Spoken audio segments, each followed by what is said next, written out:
There are three ways of creating FBA items in your inventory. The first is to convert one of your existing Fulfill by Merchant items to FBA manually. If you have more than one item to convert, and the items are already existing as a merchant fulfilled item, you can use the inventory loader file to convert your products in bulk. Thirdly, when you're creating new items, you can create them as FBA items originally. Converting a product which is already in your inventory to FBA is simple. Firstly, select the product. From this menu here, select Convert to Fulfill by Amazon. You'll be asked the barcode type, so either the manufacturer barcode or Amazon barcode. And you can either choose to convert or convert and send inventory via a shipping plan at the same time. So if we click Convert Only, in the next stage you have to enter the dangerous goods information, which is basically the hazmat information. So for example, if your product has batteries in it, you have to declare the batteries. So you need to select whether it has a battery or not. If yes, then you need to put the battery type. So this product has a battery in it. And then you need to put the battery composition in. Or you can select no, that the product doesn't need batteries. And then you need to select whether the product is considered a dangerous good or not. And click continue. It will take a few minutes for the product to update, but after a few minutes you will be able to see the product in your Fulfill by Amazon inventory. So here we have the all listing view.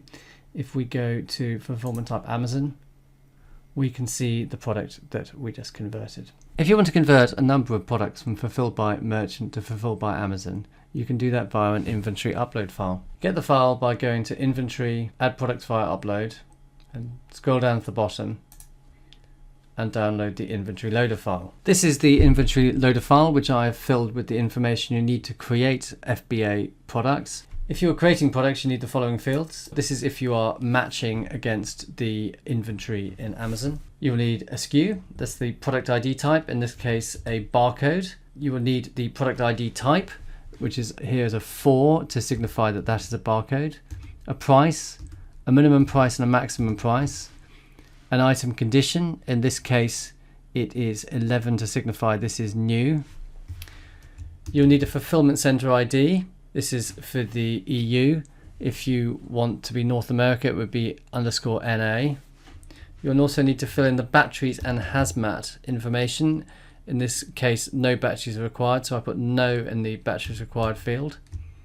And you'll also need hazmat information, and in this case, it has been filled in as not applicable. If your products do have batteries, you will need to fill in all this battery information, or if they're hazmat, you will need to fill in the hazmat information. If you are merely updating products from Fulfill by Merchant to Fulfill by Amazon, you won't need this product ID and the pricing information. Instructions for how to fill in the inventory loader template for FBA can also be found in the file you download from Amazon. Under data definitions, you will find the details for the different options for filling in the field, and then instructions under the instructions tab. Once you've filled in the template, it needs to be uploaded, and you'll need to save just this template sheet as a tab delimited text file. So if we go back to the file that I created, you need to do File, Save As, tab delimited text file,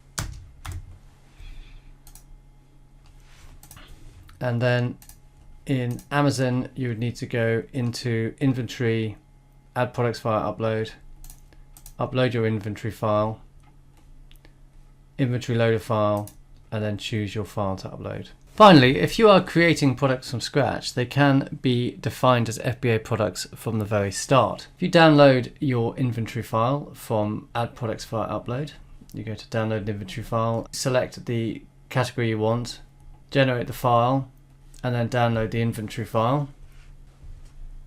Under the Data Definitions tab, you will see the columns that need filling in. These are the columns here. So you need to put in the package size here, the fulfillment center ID, and the units of measurement. You will also need the compliance information, which is the battery information and any hazmat information. This information can be seen in the template from columns DC onwards. Thanks for watching this video. For more content, please subscribe to our channel or check out our Amazon playlist. You can also see more hints and tips at our website, which is vendlab.com/blog.